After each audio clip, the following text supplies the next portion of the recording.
We call to order today's hearing entitled Examining the Insurance Industry's Claims Practices Following Recent Natural Disasters. This is the first hearing of the Subcommittee on Disaster Management, and I am delighted to work on this committee with my colleague, the ranking member, Senator Kim. This has been a great start to our what I hope will be a great collaboration, and I want to say a special thank you to our witnesses who are in the room. We'll have a chance to hear from each of you in just a moment. I'm going to introduce each of you, give you the opportunity to make an opening statement, and then we'll have some rounds of questioning. Before we start that, let me just say a word about what brings us here and the significance of this hearing. In the last year alone, disasters have devastated communities across our country. In the state of Missouri, where I'm from, tornadoes have ripped across the state, leaving thousands without power, leaving homes damaged, in some cases leaving families without loved ones. Hurricanes Milton and Helene have cut a brutal path through the southeast, uprooting trees, destroying roofs, turning family lives into a nightmare. On the other end of the country in California, brutal wildfires have burned entire communities to the ground. And these disasters have done more than cause property damage, though that is quite significant. They have done more than cause inconvenience, though that can be harrowing. They have destroyed the lives of people. We're not talking here about minor inconveniences. We're talking about moms who've had to haul 5-gallon buckets of water because the pipes are gone. We're talking about grandparents who've had to sleep in their cars because there's no roof over their heads. We're talking about families who are maxing out their credit cards because their insurance companies won't pay out any damage claims. And that's what brings us to today's hearing. Where do Americans turn after catastrophes like the ones we've experienced just in the last calendar year? The answer is they turn to their insurance companies. And they don't turn to their insurance companies for a handout. This isn't charity that we're talking about. They turn to their insurance companies because they pay premiums to those insurance companies. It's a contract. And by the way, it's required in law. Americans are required to purchase. Property owners are required to purchase insurance. And so they do so dutifully in every state in the union, and they pay their premiums dutifully in every state in the union. And unfortunately, time after time, they find when disaster strikes in their moment of utmost need, the insurance companies come back to them and they delay and they deny and they offer excuses and they send out 2 adjusters and 3 adjusters and 15 adjusters and 25 adjusters, and they constantly change the estimates. And at the end of the day, they just won't pay what is due, what is required, what is just. And it's not a one-off situation. It's not like it's happened to just one family. It is a deliberate strategy to maximize profits. We're going to hear about it today. We're going to hear about it on this panel. Let me just give a brief overview of how it works. It goes something basically like this. When a disaster destroys, let's say, your home, the insurance companies send out an adjuster, often a third-party adjuster. That person writes up a report, often in good faith, doing their best to estimate the damages. And then what happens? Then the insurance company intervenes. Then the insurance company says, you need to change the facts that you found. You need to change your estimates. You need to change what's in the report, and they adjust arbitrarily the award down, down, down, down. And the policyholder never knows. And the policyholder gets no say in the process. And the policyholder is left to try and put back together her life as these insurance companies make billions and billions of dollars in profits. We're going to hear about it for the witnesses who are here today.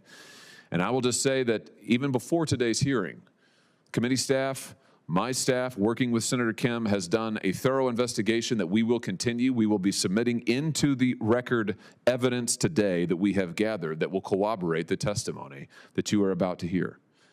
This is a system that we're talking about here. This is a system that promises homeowners that they are in good hands, that they will watch over them like a good neighbor.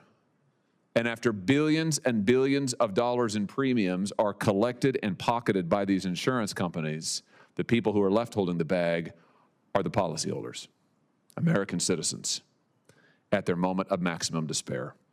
There's something wrong with that system. There needs to be some accountability, and we're going to do our best to start getting it today. With that, let me turn it over to Ranking Member Kim for his statement. Thank you, Mr. Chairman. As this is our first hearing, I just want to congratulate Senator Hawley on his chairmanship. And I hope we'll be able to continue productive bipartisan work in this Congress. And I thought the chairman really laid it out strong, which is that this is about where do people turn when a crisis arises, when they're in their time of deep need. So I'm grateful for the witnesses here for joining us and giving us your insights into the different experiences that you've had to try to elucidate what it is that we can do here in Congress to be able to make sure that the American people have that sense of assurance when disaster strikes, when they are in their time of greatest need. And that is a time when survivors are most vulnerable, and that is when many Americans turn to their insurance company thinking that they have done everything right to prepare for the worst, thinking that that the process would work for them. And unfortunately, that help doesn't always materialize, and instead of being handed solutions, they are often met with more problems. My home state in New Jersey is no stranger to this. And after Superstorm Sandy, insurance companies that participated in the National Flood Insurance Program were found to be wrongly rejecting or underpaying valid claims. Since then, the problems have persisted. Hurricane Ida, another challenge that we faced, caused another wave of damage through my state. And it's not just in New Jersey, but across the country. In Florida, after Hurricane Ian, third-party adjusters came forward and accused insurance companies of altering their reports to underpay disaster survivors. Now, we are here to examine additional disturbing claims that insurance companies are continuing to deny coverage and underpay claims. This is an important topic. I also just want to take the time, though, to be able to raise that as we move forward with this subcommittee's work, that we ensure that we're taking a holistic approach, grappling with the problems that American people face when they try to recover from a natural disaster. That includes having honest and productive conversations about the government's role, in particular FEMA. In the wake of a natural disaster, FEMA has been a critical lifeline for so many Americans on the road to recovery. Yes, it needs reforms. Yes, there are changes that need to happen. But that is something that we can try to work on in a bipartisan way. Emergency managers, first responders, and other people in my community are deeply concerned about some of the rhetoric coming out of this administration about abolishing or getting rid of it. Already, we're seeing some of the Trump administration efforts to chip away at some critical programs. When we see the workforce shrinking, when we see canceling of the Building Resilient Infrastructure and Communities program, we have to take a step to be able to think through our role here in Congress on this going forward. FEMA, like private insurance, is one of the tools that the American people have available to them. You need both market solutions and the federal government to strengthen resiliency and recovery in our country. And people in disaster-prone states that I've talked to have spoken about the fear and the uncertainty about what comes next when it comes to disaster recovery. And we owe it to them to be more transparent about this. The administration has assembled a council to review FEMA and disaster response. I think this subcommittee could make sure that we do our own due diligence so we can be prepared to engage in discussion with the executive branch about that best way forward. And the goal is always to ensure that the American people, in their time of greatest need and difficulty, can feel reassured that they are not alone, that they can turn to others for help, whether that be FEMA, insurers, or others. We are facing some of the most intense natural disasters in our nation's history, but also living through a time of such distrust in government, public institutions, etc. Congress must be vigilant about any changes that may weaken the ability of the American people to tackle the disaster challenges they face. So I look forward to hearing from the witnesses today about their ground experiences and from the insurance companies about what they plan to do better in terms of serving policyholders. We may hear some harsh criticism, but criticism, I hope, that will work to rectify these problems. And I do want to make sure that we're commending some of the insurance companies for showing up today as well to be able to hear that feedback. Thank you, and I yield back. Thank you very much, Senator Kim. It's the practice of the subcommittee to swear in witnesses who testify in front of us. So now I'll ask you to rise and raise your right hands and repeat this oath if you're willing. Do you swear that the testimony that you will give today is the truth, the whole truth, and nothing but the truth, so help you God? Let the record reflect that each witness answered in the affirmative. That's a good start. And with this, let me go down the line here and introduce each witness and then give each of you the opportunity for an opening statement. And we'll start with Natalia Miguel. Natalia is an Allstate policyholder who lives in Georgia. and suffered extensive property damage following the devastation of Hurricane Helene. And with that, Natalia, please go ahead, take your time. Chairpersons, senators, and members of the committee. My name is Natalia Miguel, and I am here today representing my family, my husband, Brad Kozak, our 11-year-old son, and 9-year-old daughter. We live in Sandy Springs, Georgia, and our house is insured by an Allstate homeowners policy. On September 27th, 2024, at 5:30 a.m., our family was abruptly woken by a loud crack. A massive 70-foot oak tree fell onto our home. This happened after persistent rain from Hurricane Helene. We immediately called Allstate to file a homeowner's claim. Allstate's intake process was quick, and we were promptly assigned an adjuster. The general description of the damage is as follows. While we can still live in the house, there is severe and structural damage to our roof on 2 separate building structures. Damages are both internal and external. In addition, electrical systems, brickwork, gutters, lightings, doors, and more were damaged. The total damage was very extensive and has been thoroughly documented and shared with Allstate. Allstate's first inspection took place a few weeks later. Our first adjuster visit took approximately 5 hours. The adjuster was very detail-oriented and thorough. He spoke with us at length and took copious amounts of photos. He verbally confirmed what we suspected, that this was a significant loss. After the initial inspection, I followed the adjuster's guidance and contacted a number of contractors, including but not limited to general contractors, roofing contractors, electricians, chimney, landscaping, and fence repairs. I was provided with a number of quotes which reflect the cost of living and cost of needed repairs to bring our house back to standard. These quotes were shared with Allstate. However, before the adjuster could complete his report, Allstate removed him from this file, stating that the process was taking too long. We called Allstate many times about this to stress that we wanted to continue the process already in flight. Nonetheless, Allstate sent a new adjuster against our wishes. A new inspection was scheduled, and the process started all over again. The second inspection lasted under 2 hours and significantly downplayed the damage. For example, the adjuster stated that he would include money only for 1/2 of the collapsed roof because he was not convinced that all of it needed repairs. I assure you that the entire structure did need repairs after the impact of the 70-foot tree. In December, we received Allstate's initial valuation of $46,000, and we were stunned. This amount did not begin to reflect the real-world cost of the repairs and estimates from the contractors. It was perfectly clear that working with Allstate will be increasingly difficult. On January 6th, we retained Matthew Hunter of Hunter Public Adjusting for an independent view of the situation. Matthew conducted a multi-day inspection and confirmed our fears. He also recommended hiring a structural engineer. We engaged with Shields Engineering Group, whose report again confirmed our concerns. Our damage was extensive, and the cost to restore our home was far beyond Allstate's offer. Matthew also formally requested that Allstate reassign our claim to the large loss division. Despite repeated requests, these were consistently denied. On March 14th, we submitted our sworn proof of loss of $497,000. Only then did Allstate reassign our case to the large loss team, who appointed a third adjuster. Few days later, Matthew met with the third adjuster on site. The adjuster reviewed both the engineering's report and Matthew's estimate and expressed no disagreements. He stated he would submit the full estimate for approval.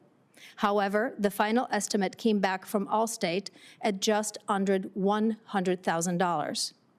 When Matthew contacted the adjuster for an explanation, the adjuster confirmed that Allstate had rejected his initial submission of over $400,000, instructing him to remove numerous line items, not once, but twice, until the amount was reduced to a fraction of the actual loss. This brings us to May. 8 months since the tree fell on our house. No significant repairs have been made. Our roofing remains damaged and a hazard to our family. Electrical wires visible, doors difficult to close, fences broken, and much more. As you can imagine, it is difficult to embark on a repair and reconstruction project without clarity on the budget. We are homeowners, not lawyers, not engineers, not insurance experts. We have been Allstate customers for 6 years since October 2019.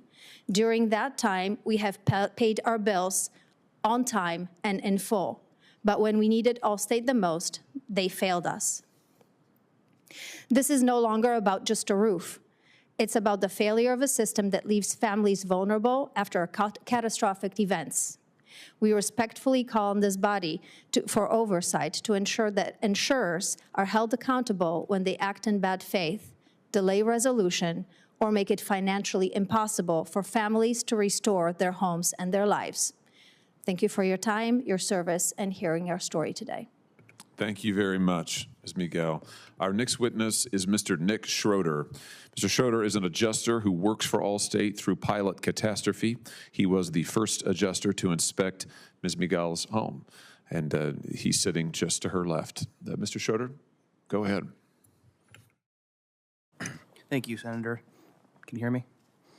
So I've worked as a licensed insurance adjuster for nearly 6 years, holding licenses in 6 states.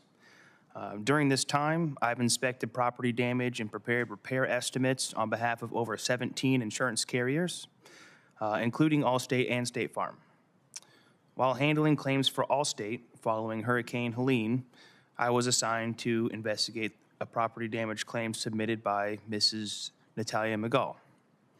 My inspection revealed significant structural damage, including a slate roof impacted by a fallen oak tree, compromised framing in the breezeway, damage to an underground sprinkler system, and broken terracotta floor tiles. Although I was initially directed to attribute the floor tile cracks to settling,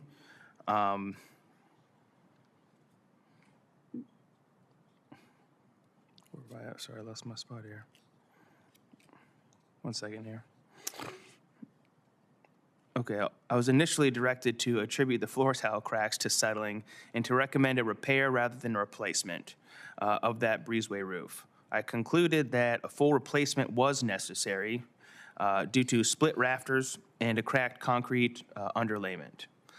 Shortly before I finished my estimate, however, I was taken off the case and the claim was reassigned to a different adjuster.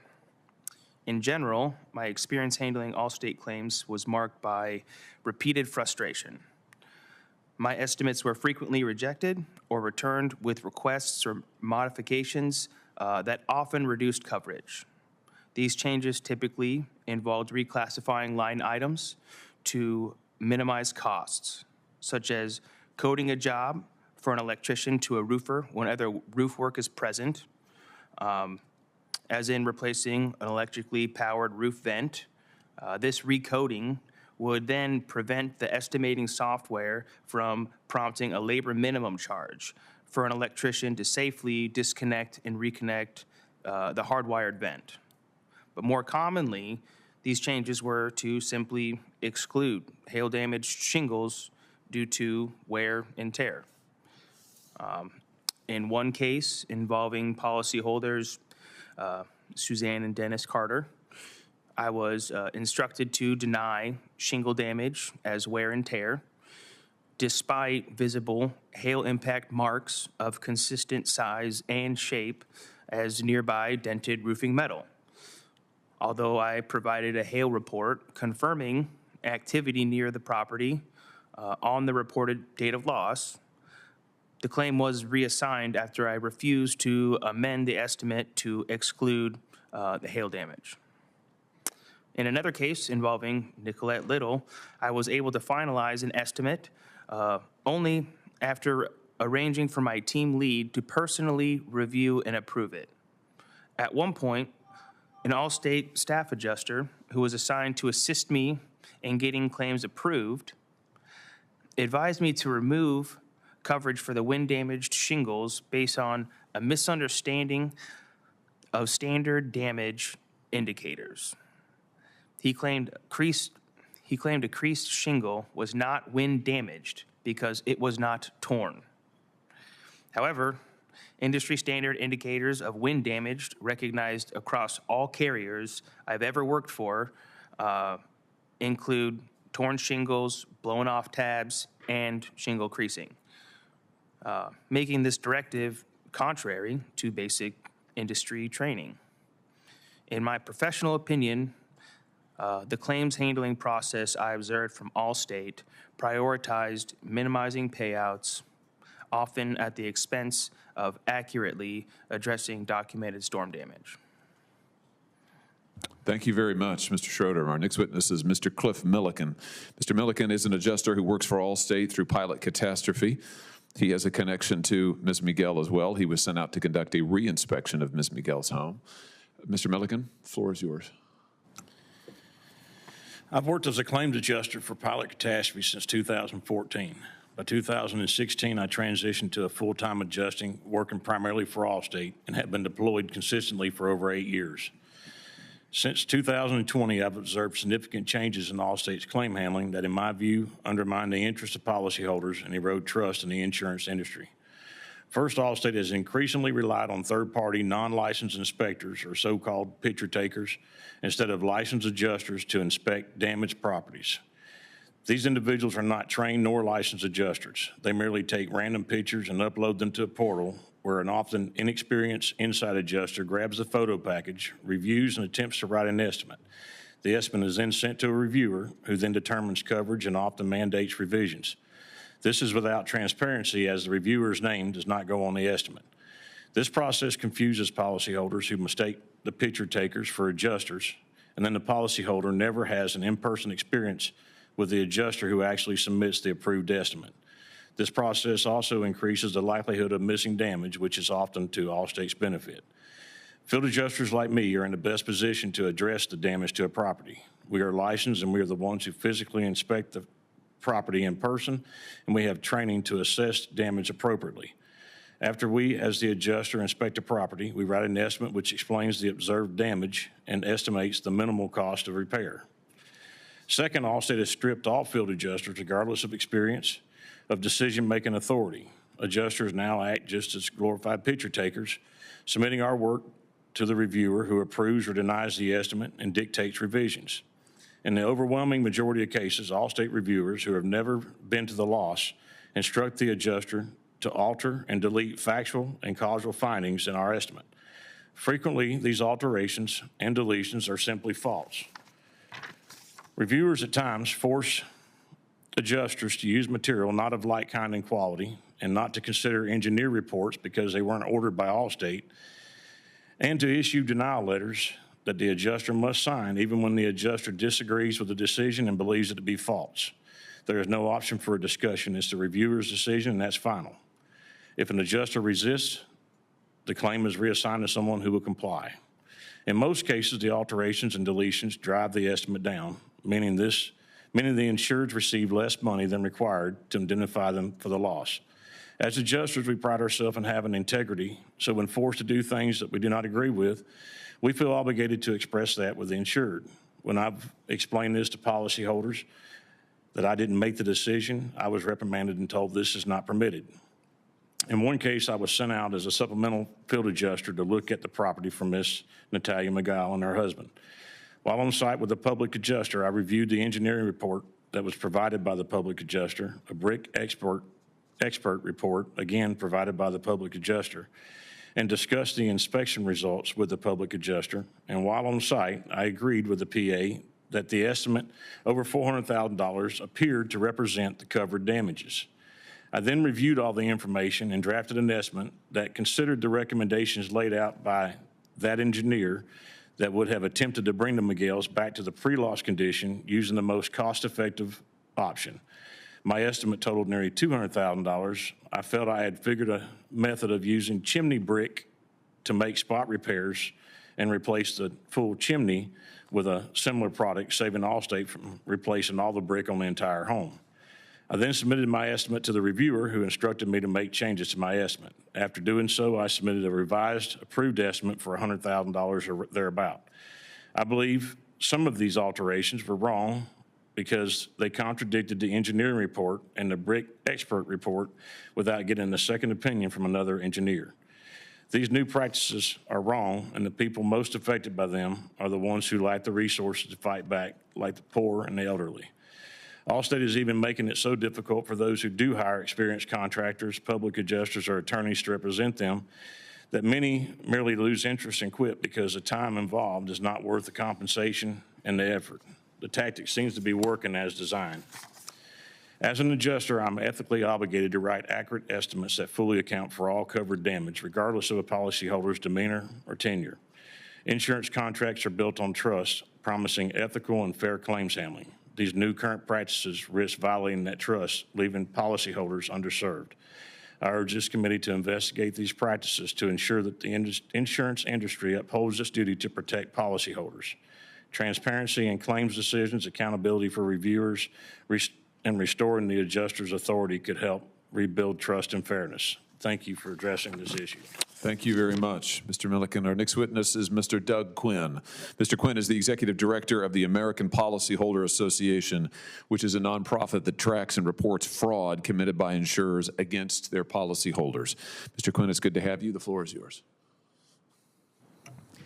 I'm Douglas Quinn, Executive Director of the American Policyholder Association. We're a nonprofit watchdog group that monitors and reports on insurer fraud against property owners.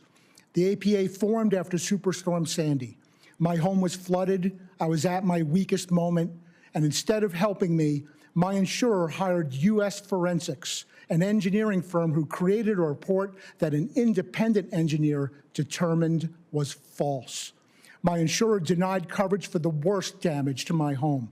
Despite being fully insured, it took me 7 years to rebuild and get back home. At 61 years old, this is one of the most traumatizing betrayals of my life. I was not alone.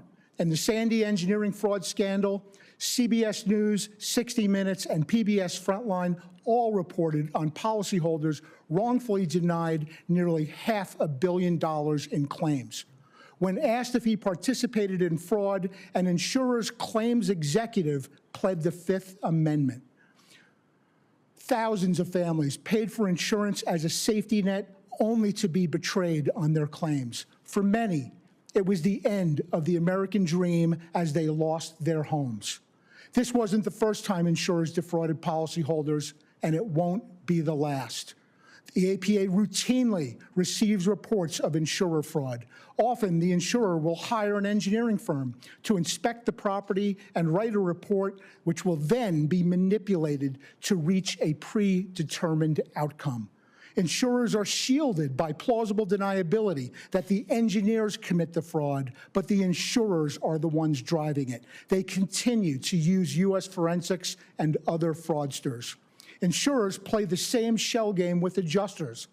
Many adjusters inspecting homes aren't employed by the insurer, but rather by third-party administrators. They technically a separate company. These TPAs are simply alter egos of the insurers and commit the same fraud the engineers do. Trained adjusters write an honest estimate only to be instructed to alter and delete facts by a reviewer. This isn't just a few bad apples. It's industry-wide and has been for decades. It happened in Katrina, it happened in Sandy, it happened in Irma, and it's happening right now. I worked in the insurance industry for 30 years. There are thousands of dedicated, honest professionals who take pride in helping families recover after a loss. Many of those professionals would be appalled to learn what happens to policyholders during claims. Those aware of the fraud are afraid to speak out, and for good reason. In this regard, insurers are like gangsters. Those who speak out get blacklisted, harassed, and sued. After Katrina, 2 employees blew the whistle on State Farm's plan to shift claims to the National Flood Insurance Program using systemic engineering fraud. State Farm sued the two sisters, but after years of litigation, State Farm agreed to pay the federal government $100 million to settle the case. Recently, Jordan Lee, a young insurance adjuster, reported that a TPA he worked for altered his reports.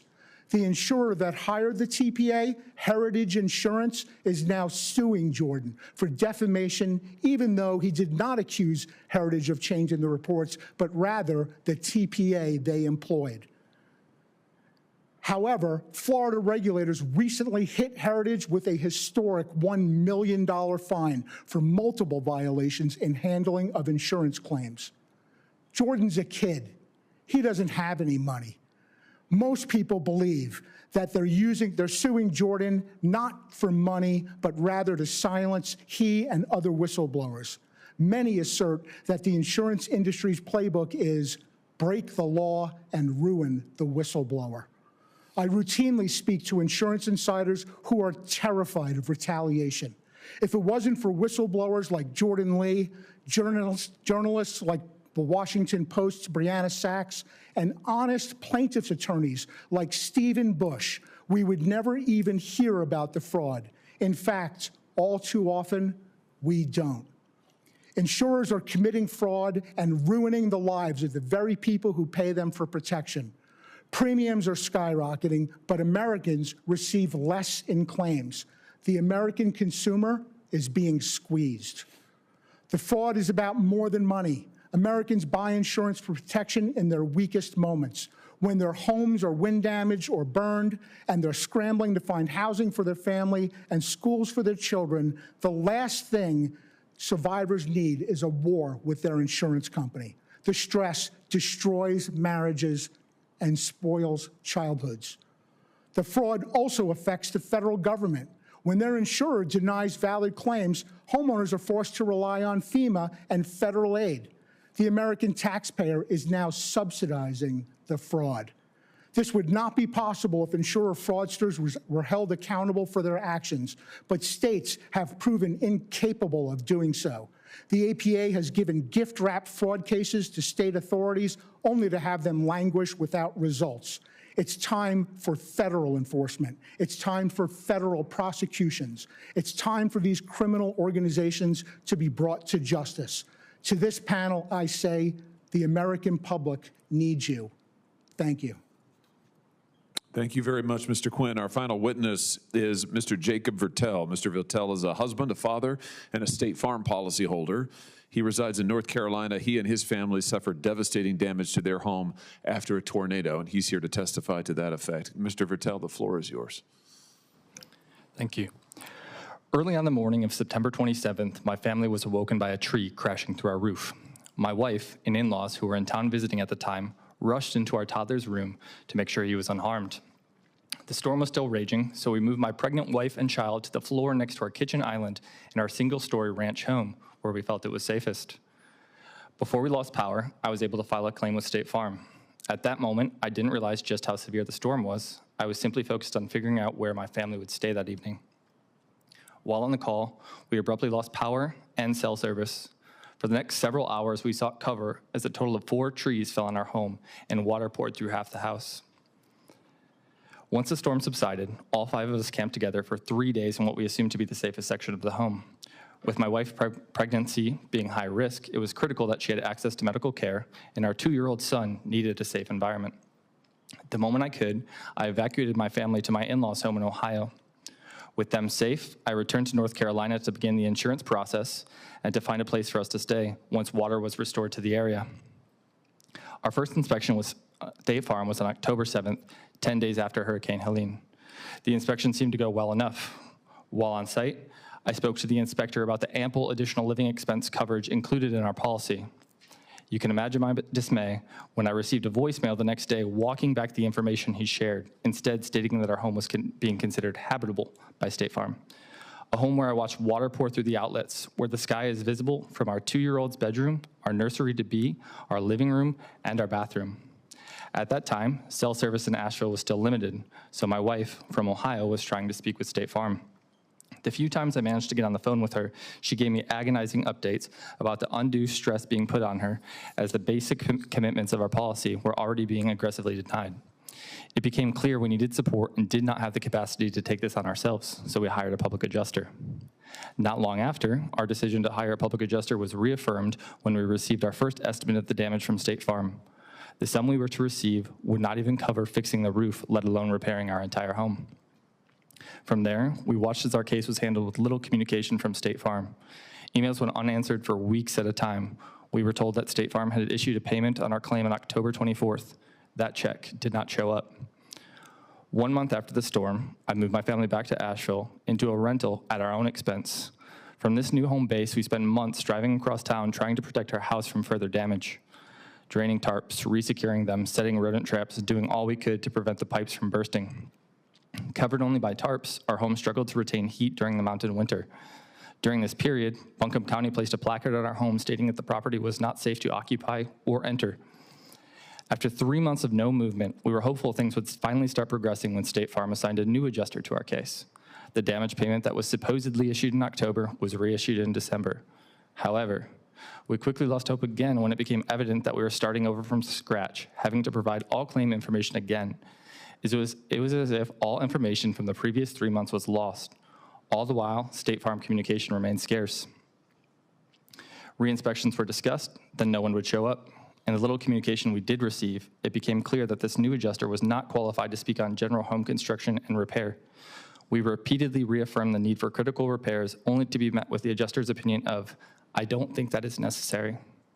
He dismissed formal inspections conducted by contractors and mitigation specialists. The broken trusses struggling to hold up our roof simply were not a matter of opinion. After 123 days of our home sitting untouched and relentless communication on our end, a re-inspection was finally scheduled. During this inspection, as we stood staring at our gutted home, State Farm's adjuster admitted that their initial estimate was too low and said he would be refiling for the policy limit. Even so, an hour later, we stood in front of the county's unsafe structure notice as he told my now 8-month pregnant wife that separate living accommodations for our family were not required and that the county notice, which we had provided at least half a dozen times, did not matter in the eyes of State Farm. Despite dismissing the need for coverage, this adjuster then admitted he was unfamiliar with our specific policy, instead citing a policy that did not apply to us. He went on to say that he would see what he could do about covering additional living expenses now that it was winter. After dealing with State Farm for 5 months, it was no surprise that when a revised estimate of the damages came through in February, only minuscule adjustments were made. Expenses we had already covered personally and for which we had provided State Farm with invoices were short paid. Again, we found ourselves needing to continue covering expenses out of pocket while still being unable to fix our home. At that point, we sought legal assistance and were ultimately forced to file suit against State Farm. After 157 days, only after we took legal action, the structural engineer we had been requesting for months was finally sent by State Farm. Now, 228 days after the storm, our home remains untouched with no progress being made. My wife, who was 3 months pregnant at the time of the storm, gave birth to our daughter 2.5 months ago. Our son turned 3 in April. What could have been just a blip in his childhood has become a major event in his life as he repeatedly asks to go back home. We need State Farm to give us our life back. Thank you for hearing our experience. Thank you very much, Mr. Vertel. Thanks to all of the witnesses. We'll now have some rounds of questioning. I will start, and let me start with you, Ms. Miguel. So it's September 27th, 2024, Hurricane Helene hits Georgia, hits your home, causing very significant damage. I think we've got a picture of some of the damage here. Let's have a look. Does this look pretty familiar to you? It does. It looks pretty severe. I mean, that's a massive tree right there in the front part of your home, and you're an Allstate policyholder, is that correct? Correct. And Allstate sends out an adjuster, you said pretty quickly just a moment ago, is that About correct? 3 weeks after. Oh, well, that's not very quick. Okay, 3 weeks after. All right, and that you were told at the time in this first inspection verbally that the adjuster agreed with you this was very severe damage. Is that fair to say? Correct. I think we maybe have a second picture. Let's look at another view of this just to give a real impression. Here's a breezeway that looks to be nearly completely destroyed. You can see some of that roof damage, quite extensive, that you were talking about in your testimony. All of this looks familiar to you, I'm sure. Yes. Now, after this first adjuster agrees with you that, yes, there's very significant damage, what did Allstate, when they finally came back with an actual assessment, a real number, what was that number again? $46,000. $46,000. So you went to considerable expense on your own. You hired your own independent adjuster to come back out and do all of this over again. And that person, looking at all of this evidence, that person found that the damage was in the neighborhood of what? I'm sorry, can you repeat the question? Yeah, how your independent adjuster, how much did that person estimate the damage was? $497,000. $497,000. Allstate offered you 40, basically. Correct. And you're still waiting for this process to be resolved all this time later. Is that right? That's right. Let me just ask you now, Mr. Schroeder, because you were that first adjuster who worked for Allstate who came out to look at this home. You were a field adjuster deployed for Allstate through pilot catastrophe. Is that correct? Yeah, that's correct. And you were the first one to inspect Ms. Miguel's home after the hurricane. Is that right? Yeah. And you went in person, I think. Is that correct? Yes. And you spent several hours, Ms. Miguel said in her testimony a moment ago, you spent several hours doing a very thorough inspection. Is that your memory also? Yeah, that's correct. And how serious would you say the damage was in your own, just your personal recollection? Extremely, probably the most serious that I saw on this deployment. Wow, the most serious that you saw on the deployment, which makes sense given these photos. So you start, if I understand correctly, you start to prepare an estimate for a full replacement of this breezeway right here. Does that sound right? Yeah, that's correct. But then you were instructed, you were told by the higher ups, no, we're not going to do a full replacement of the breezeway. So only do an assessment for a partial replacement of the breezeway. Is that correct? Yes, that's okay. correct. So then you start working on that, and you're working to get as big of a damage claim as you can for Ms. Miguel in line with the facts after you've already been told, no, we're not going to do the full thing. And then before you can even complete your work, you're taken off the case. Is that right? Yes. Why do you think that happened? I was told it was due to time I was taking too long, but I don't believe that is the case. I think that Allstate saw from this and my recently prior estimates of being very thorough and complete and going back and forth with reviewers on coverage that it was going to be a higher estimate and it would be more cost effective to reassign it to an adjuster that would listen better. Yeah, an adjuster who would lowball the policyholder, really. I mean, that's what we're talking about. You're removed from the case. They took 3 weeks to send you out to begin with, and then all of a sudden, boom, you're removed once it looks like you're actually going to do some justice for Ms. Miguel. Let me just ask you more broadly, Mr. Schroeder, have you ever been told to change estimates to reduce payouts? Yeah, frequently. And when you've pushed back on this, if you've ever said no, what happens then? If I say no, then the claims typically get reassigned due to, they say, either lack of compliance or other reasons like I'm taking too long. In your experience, was this kind of thing a one-off thing or was this a pattern? This was definitely a pattern. Is it fair to say then that Allstate's priority in your experience was not getting the best possible award for their clients, it was in protecting their bottom line? Certainly in protecting their bottom line, yeah. Mr. Millikan, let me just come to you because you were then yet another adjuster in this same case sent out to look at Ms. Miguel's property. You worked as a field adjuster for Allstate through pilot catastrophe for about 8 years. Do I have that right? At least 8 years, yes. Yeah. In that time, you have personally inspected hundreds of properties damaged after storms and disasters. Is that fair to say? Thousands. Thousands. And you're trained to determine the extent and cause of the damage and how much it costs to repair it. Is that fair to say? Yes, sir. All right. So let me just ask you about Ms. Miguel's claim. You were assigned to re-inspect her home. Is that right? Yes, sir. And you testified earlier that you went about that diligently. You could see that there was very extensive damage. That was your initial impression. Is that fair to say? Yes, sir. And you reviewed all of the reports. There was an engineer's report by this time. There was the public adjuster's report. You reviewed all of those things diligently. Is that fair to say? Yes, sir. When you submitted your report to Allstate recommending several $100,000 worth of payments to Ms. Miguel and her husband, what happened then? My estimate was rejected, and I was advised to alter it to a lower figure. So you were told to alter the estimate and to alter your findings as well? I was told to alter my estimate. I don't know that the findings was told to be altered. Were the alterations that you were told to make, were those consistent with your own review of the property and your own assessment of the damage? No, sir. Did you write that up in a detailed estimate, what you were told to do? I did, yes, sir. And Allstate then, they send that estimate ultimately to the property owner, is that correct? I'm obligated to send the estimate to the policyholder. And is there any record anywhere the policyholder would ever know that your initial findings, your recommendations were rejected and somebody told you to come in and alter them? No, sir. Let me just ask you more broadly. Have you ever been told in other cases with Allstate to alter or delete your findings? Absolutely. In fact, you testified just a second ago, I think, that you were frequently asked to alter factual findings, delete material, and sometimes include items that were false. Did I hear you correctly when you said that? Yes, sir. In the overwhelming majority of cases where you were asked to do something like this, did that cause the estimate to the policyholder to go up or to go down? To go down.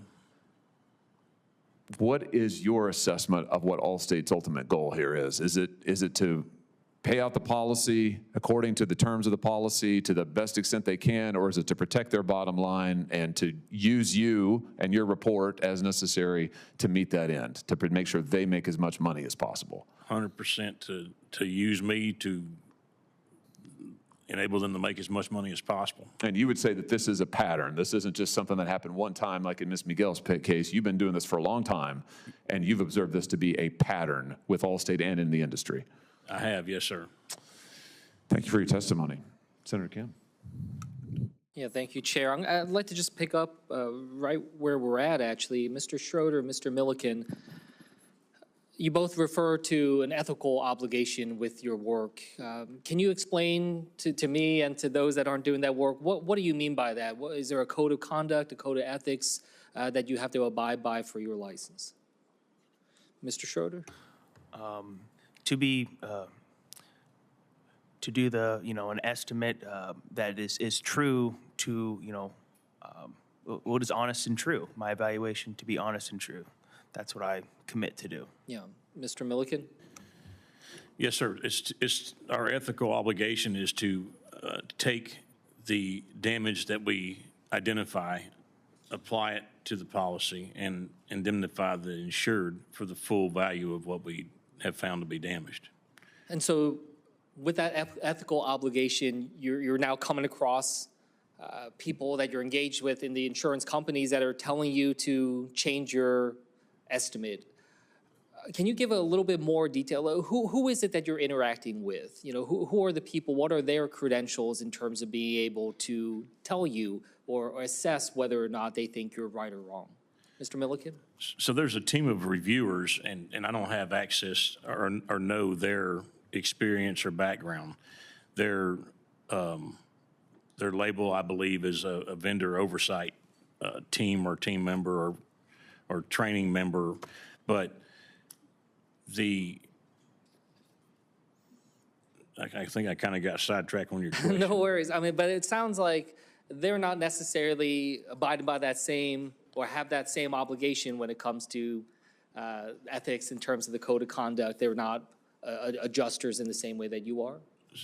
That's right. Yes, sir. So there's been many times whenever I, as an adjuster, and I'm an experienced adjuster. I'm not saying I'm the best adjuster in the world, but there's been many times where I went out to losses and inspected and identified with my own eyes hail damage, for example. on roofs, and then submitted my findings to this new process of the reviewers. And the reviewer tell me that what I'm seeing is not hail damage. Well, I was there. I seen the hail damage to the siding. I seen the hail damage throughout the neighborhood. I saw the hail damage to the roof. They reject my estimate and tell me they're not going to approve it.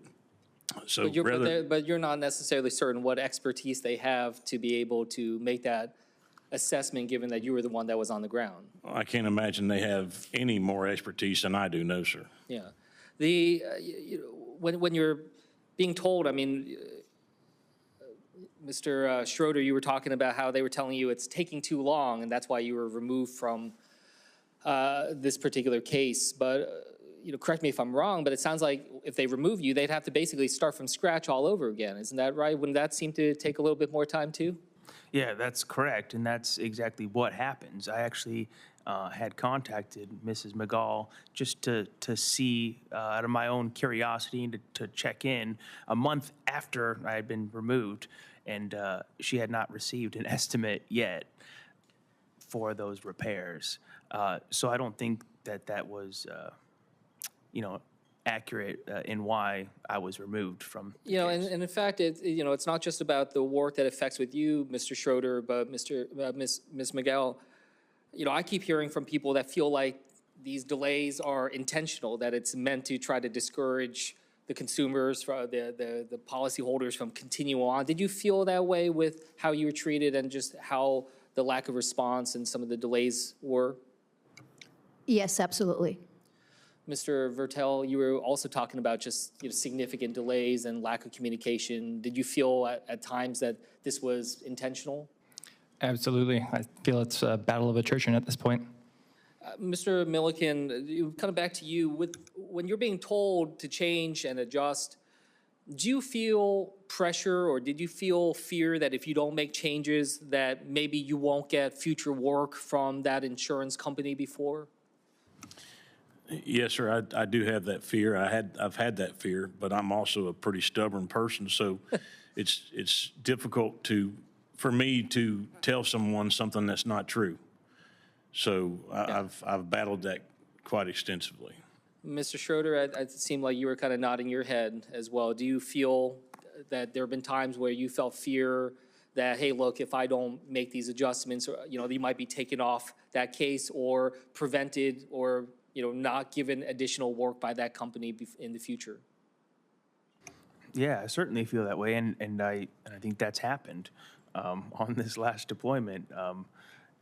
I had multiple claims that were at the end pulled, and reassigned due to an explanation that to me it didn't make sense, and it was coincidental with the timing of me having disagreements with the virtual, examiner that is just looking at a photo when I was the only one, of the two of us actually present during the inspection. There's a difference in a photo compared. It's only even a great photo is just a photo. When you're there, you not only get a better look, but you can feel. I mean, you have a better perception of what's going on, and those disagreements to me it didn't make sense, and it wasn't true. I disagreed and got pulled off a lot of those. Thank you. Mr. Quinn, you're hearing all this. You hear all this constantly. I mean, you went through this experience yourself. You're asking, you're here in front of the U.S. Senate. You're asking for the federal government to be able to step in on something that, traditionally has been sort of state jurisdiction in terms of oversight. Why is it that you think the federal government needs to step in? What has been your experience engaging with the state level, and how has that not satisfied, the ability for policyholders to be able to get the kind of justice they deserve? We have noticed a lack of action, Senator, on the state level against criminal fraud. I meet prosecutors and attorneys general all over America. I routinely ask them, have you ever prosecuted somebody from the carrier side for cheating a consumer? The answer is invariably no. We see literally no prosecutions on the state level of people from the carrier side who are committing fraud to cheat consumers. We feel there's an issue with regulatory capture. In some cases, it's a limited capacity, budget strains, personnel strains. But we do believe that the federal government should be stepping in and investigating and prosecuting cases where the American consumer is getting cheated by their insurance company. Thank you, Mr. Quinn. I yield back. Senator Bodie. Thank you so much, Chair. You know, Florida is no stranger to disasters. In fact, my state has suffered through some incredibly serious, damaging, tragic storms. And all too often, I find myself speaking to Floridians who are struggling to put not just their homes back together, but their lives back together, because so much of our lives is embedded and built within our homes. And let me just thank you all for taking time to be here today and talk to us. I know coming to a Senate hearing is no small thing. I want to thank the chair for putting this together and for making sure that we have two panels so that we can talk to a variety of people. We can only fit so many people here at the table right now.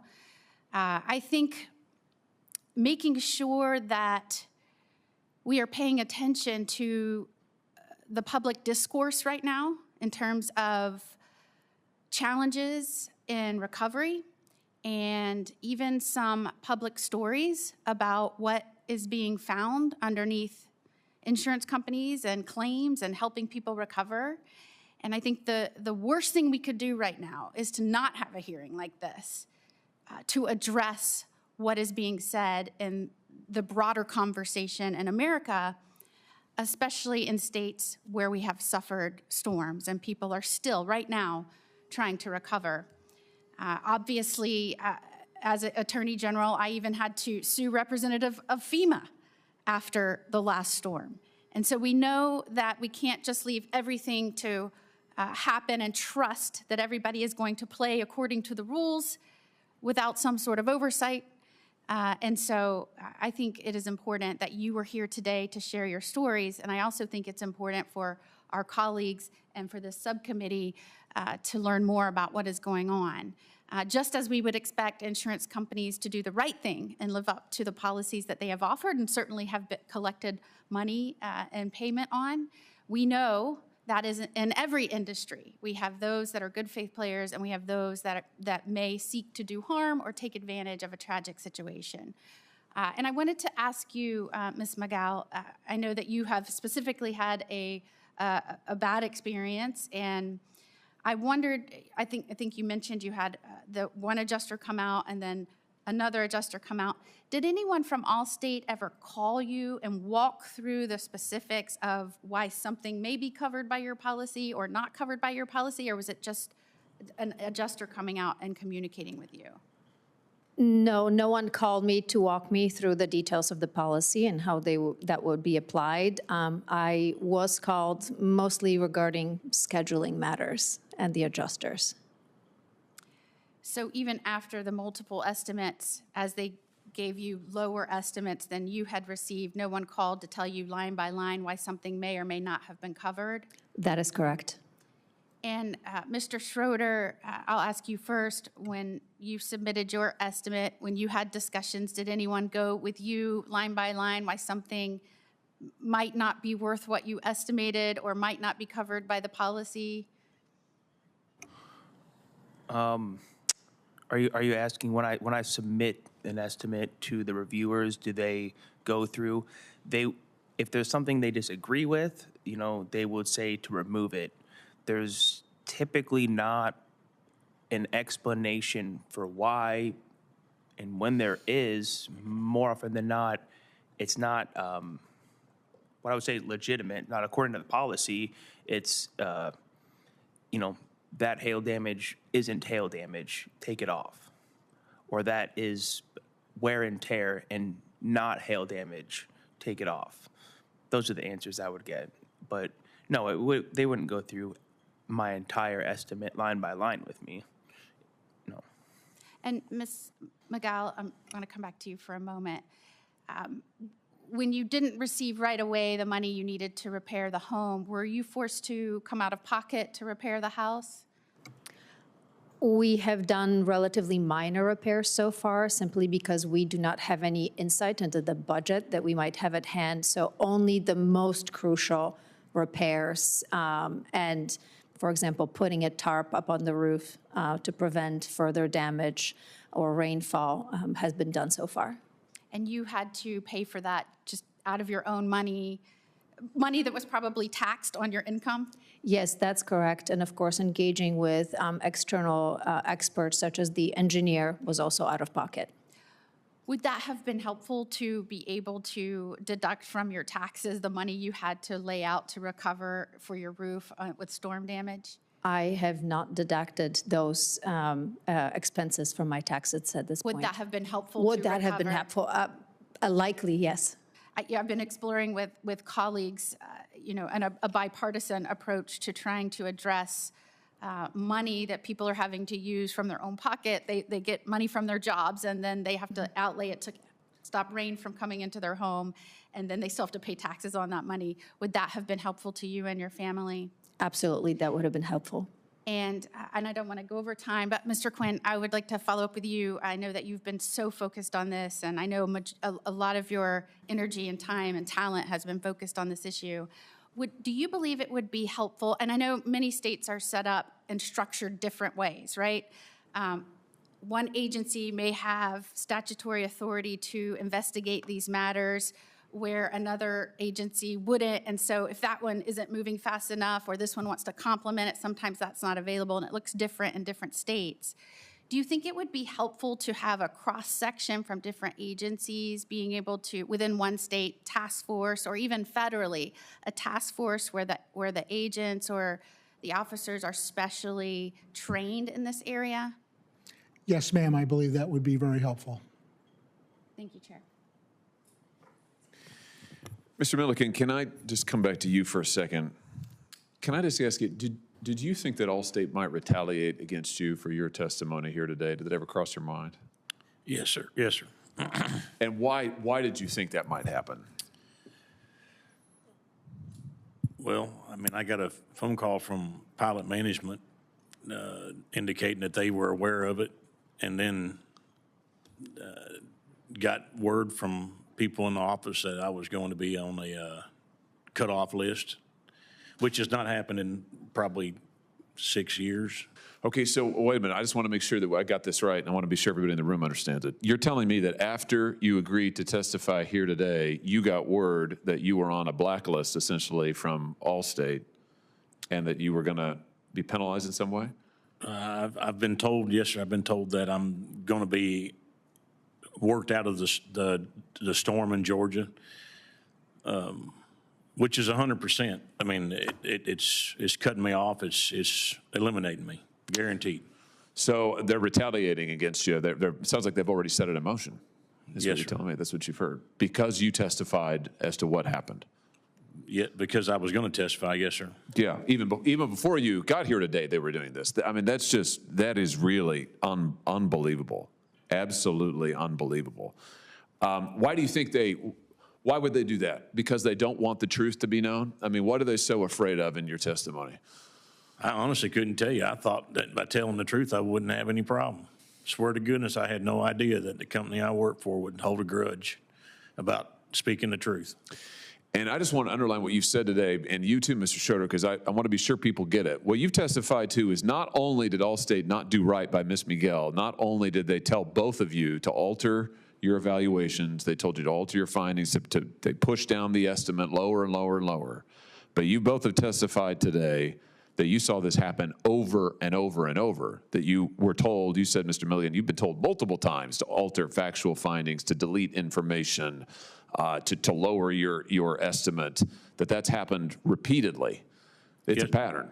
Yes, sir. And you said the same thing, Mr. Schroeder. It's a pattern over and over. Yeah, it's a Not pattern. just in this one deployment, not just one little thing, not one little area, but this has happened over and over again For years, I've seen this trend. for years. I mean, that's extraordinary, I have to say. And I want to say thank you to all the witnesses. I want to say thank you to the two of you in particular, because you've really risked a lot by being here today. And I'm sorry, Mr. Millikan, that they're retaliating against you. Mr. Schroeder, I know that they retaliated against you by yanking the case right out from under you, when you were working with Ms. Miguel to try to get a fair award for her under the policy. That's just outrageous. It may be illegal. If it's not, it should be. And I just want to tell you, we're going to do everything we can to make sure that you are done right by, and that people like Ms. Miguel across this country are done right by. And that brings me to you, Mr. Vertel. I want to give you the chance just to say a little bit more about your story. We've been talking about Allstate, but you were a policyholder of State Farm. I think we've got a picture of your house as well. Let's take a look here just so people get a sense of it. This is your home after Hurricane Helene, is that right? That's correct. That's a lot of damage right there. Now, did you say that you had a small child at this time? 2 years old, yes. And your wife was pregnant? With our second, yes. Wow. And this was taken back in right after the hurricane, back in September, about October, something like that? Right after the storm, yes. So, and did you say Allstate now has fixed it all up and it's all good? The State Farm has not. Oh, State Farm, sorry. The home sits untouched.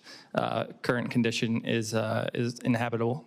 So they've done nothing in those, you said the number of days, 228 days of our home being uninhabitable, excuse me. 228 days. And your wife has since had your second child, is that correct? 2.5 months ago, yes. So you've got a 2.5-month-old, you've got a 2-year-old. Nobody gets any sleep in your house, I suspect. I've got little kids. This keeps us up more at night than they do. I bet that's true. And you are coming out of pocket to pay for your own housing because you can't live here. Is that right? We've received drips of reimbursement, but we've had to fight tooth and nail for every one of those. So, I mean, just tell us what it's like to go through this with this company. I mean, how long, you'd had your policy for a little while, I imagine. I mean, you didn't get the day before the storm. We've been State Farm customers probably for the better part of a decade. Wow. And so you pay your premiums like everybody else, right? Always. And yet they won't work with you. They won't give you any help. Your home still hasn't been touched. You've got a little kid. You've got a little baby. They're not doing anything for you. You decided ultimately that you needed to stand up for yourself and actually try to fight State Farm on this. Is that fair to say? That's correct. What would have happened if you hadn't have done that? Do you think, what was the strategy here? If you still haven't gotten the appropriate award, damage award. So what would have happened though if you hadn't have stood up and started to demand your rights? I feel that we were perceived as an easy mark, that we needed to be in our home quickly, and so we were going to take this on ourselves. Right now, we simply have not received any funds that would allow us to fix our home. So if we had to come out of pocket, it changes everything about our life, where we live, if our kids can go to school, everything. It's just extraordinary. You should never have had to go through that, Mr. Vertel. I want to offer my sympathies and my apologies to you, to your wife, to your little ones. That's absolutely outrageous, and the kind of behavior we've heard testified to here today, it sounds like to me you're a victim of. Another one of these massive insurance companies who takes your money. They're happy to take your money, but when this happened to you, they won't give you anything. It's delay, delay, delay. Mr. Quinn, let me just ask you, you've heard this testimony today. You're very familiar with it. You hear it all the time. Can I just ask you, you've heard testimony about Allstate and about, frankly, fraud that goes on there. In your view, in your professional judgment, is that kind of fraud limited to Allstate? No, sir, it is not. It is pretty much industry-wide. Tell us more about that. I mean, it's industry-wide because why? Tell us what the industry looks like, how it runs. We believe this goes back to the 90s with what's called the McKinsey report. A consulting firm sort of trained insurance companies to use their claims department as a profit center. And they actually trained their staff to come in and short people on claims. They did it specifically starting out with Allstate, and then they took it on the road for almost every other insurance company, and it is now basically industry standard. I will say there's nothing you're hearing that's unique. The people that are speaking are unique because they have the courage to do it, but I hear these stories every single day, and they are the exact same stories over and over and over, and working class families getting taken advantage of by insurance companies without any ability to fight back. So what you're telling us is these big insurance companies went to a consulting firm, McKinsey, and asked them to design a program to help rip off policyholders. That is correct, sir. And has that been successful? I mean, has their program been successful in ripping off policyholders? It's been incredibly successful, sir. It is actually part of the systemic fraud that's occurring every day now. That's extraordinary. Senator Kim. Yeah, thank you, Chair. Mr. Millikan, Mr. Schroeder, I wanted to just kind of zoom out a little bit. You know, we talked about major disasters, but Mr. Millikan, I mean, you were talking about just in general, there's a lot more higher volume in your work. And you in particular said that that has increased the use of people that are just kind of relying on photographs, right? Is that correct in terms of just, you know, trying to get out there, people that might not have the skill set that you and Mr. Schroeder have, but they're out there telling us, you know, taking photographs. Can you tell us a little bit more about that? Yes, sir. So when I first started photographs, you never adjusted an estimate by photographs. You went out and put eyes on.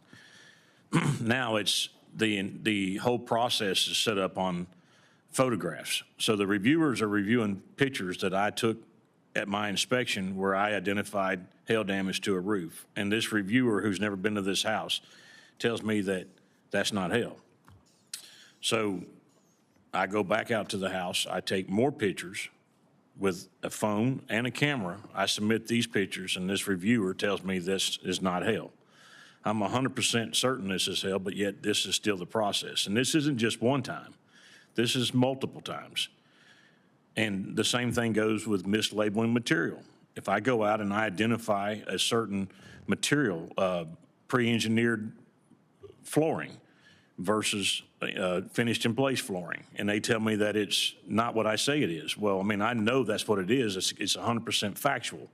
And they're making me write something that's not factual and submit this to the homeowner. So yes, that happens on a regular basis. And with this reliance on photographs to try to determine, you know, what the level of damage is, do you think that that is sort of predisposed? Is that something that seems to be, when you are relying upon photographs, does that seem to be something where you're more likely to underestimate the damage or overestimate the damage?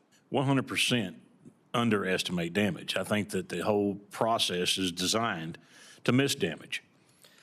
You know, Mr. Chair, you know, I just kind of raise this because it's not just about, you know, the major disasters. You know, we're certainly catching that because we're seeing and hearing some incredibly powerful stories. But, you know, I think this committee should be thinking through just the systemically, like certain types of steps, like what you're saying, that seem to just always kind of tip the balance toward away from the consumers, away from the policyholders, and kind of always geared towards, you know, underestimating. And I think that that's something that, you know, becomes much more clear to me when I hear from you on this front. You know, Mr. Quinn, I wanted to turn to you because, you know, the devil's advocate, the argument on the other side is saying, hey, look, we have very low rates of complaints, you know, some percentage, 1% or whatnot. I guess I just wanted to just hear from you. What is your response to that type of argument in terms of saying, like, you know, satisfaction's high, you know, these problems are outliers rather than systemic? I assure you, Senator, satisfaction is not high. We hear the complaints regularly. What we understand is most consumers, when they complain, they're dealing with their insurance company, so they'll complain to the insurer, and we believe those statistics get buried. Yeah. Most people don't understand how to complain to their insurance department, how to complain to the National Association of Insurance Commissioners. They don't get it. They don't understand how to do that. So, you know, whatever the companies are claiming are their complaints are not representative of the amount of extreme dissatisfaction amongst their policyholders. Ms. Miguel, Mr. Vertel, you know, when you were going through that difficult process, you know, probably for the first time where you had to kind of engage with claims of that magnitude, is it right that, you know, you have a hard time understanding at that time all the different tools at your disposal, the process that you need to go through? Am I right in kind of assuming that, you know, you're going through a lot of trauma as well, just emotionally, and trying to figure out how to file an official complaint or this or that might be more opaque to the average person? Is that right, Ms. Miguel? I would say that is correct. It is not very user-friendly. It's not very intuitive. Because I mean, you were talking about how you had to go to, you know, you had to bring in an outside adjuster, right? That was probably not something that you knew you could do right away. Is that correct? That's correct. It took us months to learn enough about the environment with which we're working in, about the situation and how it works, to even recognize that that was an option for us. Mr. Vertel, could you imagine, you know, policyholders that are going through this, they're frustrated, but they might not know that there are ways to file official complaints or, take other actions to be able to raise some of their concerns or see if there are outside entities that might be able to help take another look? Yeah, I'm not sure exactly what a complaint would have done in this scenario. Yeah. Mr. Quinn, I just want to go back to something I asked you at the end of the last round. You were talking about the states versus this federal approach. And, certainly I'm more familiar with this in terms of New Jersey. But, I think part of what I'm hearing as well from you, as you're hearing this from a lot of people, is yes, states are often not meeting the bar. But am I also correct that part of the problem is that every single state probably does this differently? Has different levels of engagement. Some states maybe do better than others, but, without that sense of level playing field, it's very difficult for the American people and the policyholders to be able to have a chance of fairness. Is that an accurate way to be able to describe it? That is correct, sir. Every state has their own procedure, and there's not necessarily consistency between one state and the next. Yeah.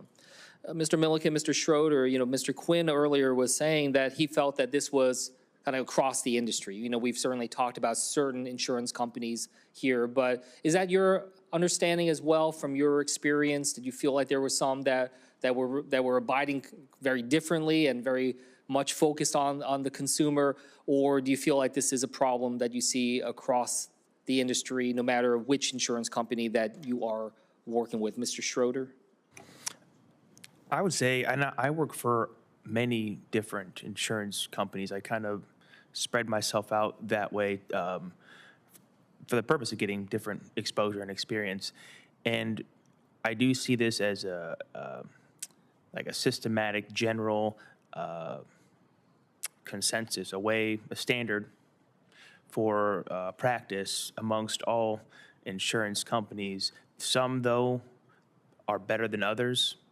And there's a couple standouts that I would say are really fair. And for the most part, all the rest are in the same group of consistently denying unfairly claims that are where there's owed damage. Mr. Millikan, anything to add here? No, sir. I've worked exclusively for Allstate for the most part, so I only can speak to that. Okay. Thank you. Well, look, I just want to say, first of all, to what you were saying, both Mr. Schroeder, Mr. Millikan, about the risk that you are taking when it comes to your career, your work. I just wanted you to know that's incredibly powerful to hear, and it just lends added gravity to your testimony, to your answers today. And I want you to know, this is not some just check the box thing that the chairman and I are engaged on. We want to make sure that we are invested in the follow-up to make sure that it's worth the risk that you took. And to, Ms. Miguel, Mr. Quinn, Mr. Vertel,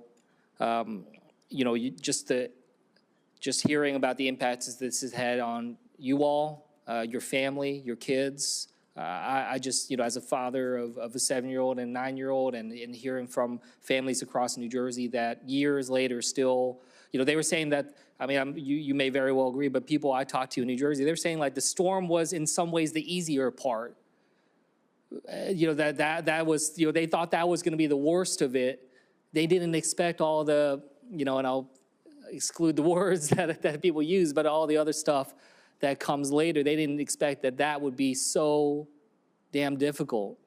And I just think that's something I think the American people really need to understand. Like, why is it that, in your time of greatest need, not only are you not able to rely upon those that are supposed to help you, but they're actually making things worse.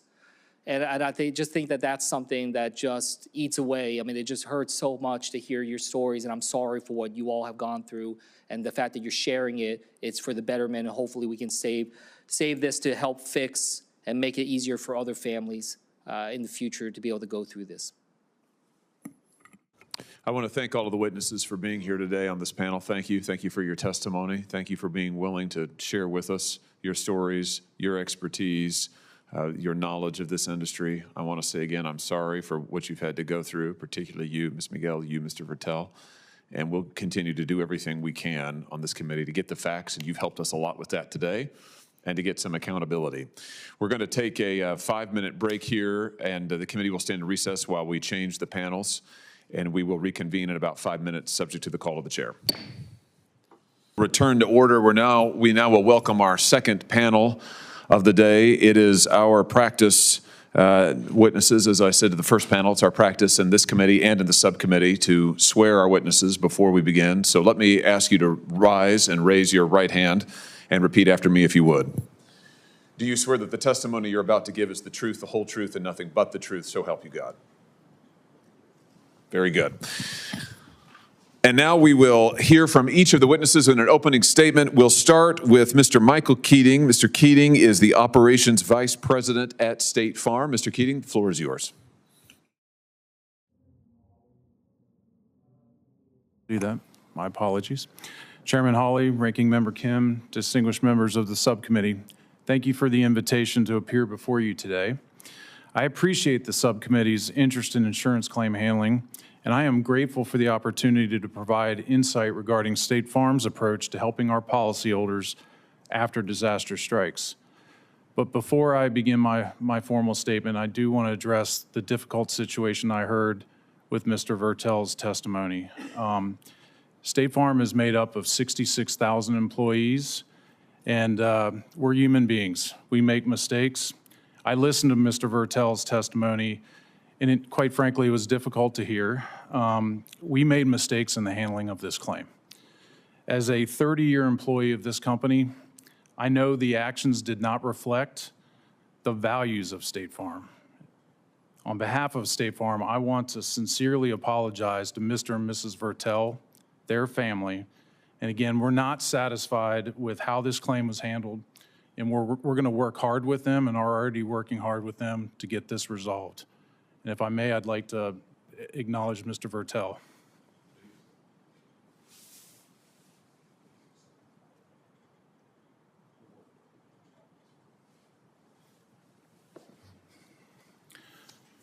So I'll continue. State Farm is the largest provider of personal home and auto insurance in the United States. Headquartered in Bloomington, Illinois, our mission for over 100 years has been to help our policyholders manage the risk of everyday life and recover from the unexpected. As a mutual insurance company, State Farm operates for the benefit of our policyholders. State Farm has no shareholders seeking a quarterly return, so our organization is able to focus on the long-term interests of our policyholder group as a whole and deliver on the promises we make to them. I joined State Farm nearly 32 years ago as a homeowner's claim representative. Currently, I serve in the role of Operations Vice President, where I help lead State Farm's claim process. How I work and how I lead my team are direct reflections on those experiences over 3 decades, and the values of customer service, integrity, they are what we hold dear at State Farm. From my first day at State Farm, I've had the privilege of helping people put their lives back together after the unexpected. It has shaped my role and how I lead others to fulfill State Farm's commitment to our policyholders to ensure that we pay policyholders what we owe under the terms of their policy promptly, courteously, and efficiently. Our commitment to our policyholders navigates some of the most difficult moments of their lives. That is especially critical in light of the recent devastation caused by natural disasters across the country. We share the subcommittee's concern for the families and communities impacted by these events. At State Farm, our policyholders are also often our neighbors. And as the largest claims force in the industry, we take seriously our role to help communities recover and rebuild. In the Southeast, damage from Hurricanes Helene and Milton resulted in approximately 129,600 property claims, and State Farm has already paid out nearly $1.28 billion under those claims. Of these claims, less than 1% have received one or more policyholder complaints. In California, as of May 6 of this year, State Farm companies have handled approximately 12,600 wildfire-related claims and have paid out more than $3.4 billion. In the wake of these natural disasters, State Farm is hard at work on the ground so policyholders can return to their communities and to their homes. To put this into further context, State Farm receives approximately 30,000 claims every single day, and we understand behind every claim is a person, a family, or a small business who needs our help. No two disasters are the same, and each claim is different, just as each individual submitting that claim is different. Our goal in claims handling is to understand the scope of the damage, identify the cause, and determine what we may owe. This is how I've instructed my teams to approach claims. Listen carefully, show empathy, investigate thoroughly, and pay what is owed under the terms of the policy. Now, we try to respond to most of the claims handling work ourselves, but sometimes we need to work with external independent adjusters to help us process a large volume of claims in a timely way. Similarly, when a claim is particularly complex or requires special expertise, we may use engineers to help us resolve it. In such cases, we require that engineers are appropriately licensed, independent, and objective, and base their analysis on facts. So thank you again to the subcommittee for having me here today, and I do look forward to answering your questions. Thank you very much. Our next witness is Mike Fiato of Allstate. Mr. Fiato is the Executive Vice President and Chief Claims Officer of the Allstate Corporation. Mr. Fiato, the floor is yours. Chairman Hawley, Ranking Member Kim, and members of the subcommittee, thank you for inviting Allstate to share how we help customers recover when disaster strikes. My name is Mike Fiato. I am the Executive Vice President for Claims at Allstate, leading a team of 23,000 claims professionals who help customers when they have fender benders or when their home burns to the ground. I joined Allstate about 1.5 years ago after having spent more than 3 decades leading claims organizations at several other leading insurers.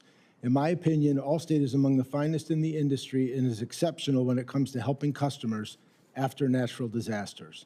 Allstate's purpose is to serve customers. From small setbacks to large-scale disasters, we help customers recover from life's toughest moments so that they can move forward with confidence. I like to tell our team that our customer's worst day needs to be our best. My written testimony discusses in detail Allstate's claims process. Allstate responds with urgency to get accurate payments to customers for their recovery. Last year, Allstate paid customers over $100 million a day on average, enough to rebuild an entire community every day. This adds up to more than $37 billion in claims payments and includes $57 million following Hurricane Milton and $527 million after Hurricane Helene, where I personally visited damaged areas and witnessed widespread destruction that our customers lived through. Given the nature of this hearing, I would like to address the testimony of the preceding panel and to provide the subcommittee with a more complete picture of what happened with Ms. Miguel's claims of September 2024. Let me start by saying that on behalf of Allstate, I regret that Ms. Miguel is unhappy with the settlement of her claims. Our business is to help customers during some of their toughest times. We're willing to work with our customers when new information is presented to ensure that claims are settled fairly and accurately. Some of what you heard in the first panel is just not accurate, and it's important that the record is correct. I will focus on a few key points. First, our adjuster performed a comprehensive in-person evaluation of Ms. Miguel's home after the storm, completed a thorough estimate of the damage covered, and Ms. Miguel settled the claim for approximately $100,000. This covered structural damage and repair or replacement of aesthetic damage. Allstate provided for all remediation under the policy. Secondly, roughly 70% of the difference in estimates was attributable not to structural damage, which Allstate covered in full, but to cosmetic damage such as the appearance of undamaged bricks. Mr. Millikan's estimate included replacing the bricks on an entire side of the house for aesthetic reasons. Allstate's policy in Georgia law does not provide for such coverage when there is no damage. Third, an estimate of 5 times that amount by a public adjuster must include undamaged or uncovered items and is simply not credible. Fourth, Mr. Millikan did not agree with the public adjuster's estimate of $500,000 and in fact noted that the public adjuster demanded excessive roof repairs. Fifth, Mr. Millikan's original estimate totaled roughly $200,000. An Allstate adjuster sought clarification on some of the areas. Mr. Millikan updated his estimate and came back with an estimate of approximately $100,000, which is where the claim settled. We have reached out to Ms. Miguel's public adjuster to see if there's new information related to the claim that we can review and consider. Given my extensive experience in the claims business, I can speak confidently that Allstate pays claims with precision and fairness. At Allstate, we have robust internal risk oversight and compliance protocols to ensure our customers' claims are paid accurately and efficiently. Additionally, as part of our commitment to quality, consistency, and customer experience, we have a separate quality department that reviews oversight standards for consistent application.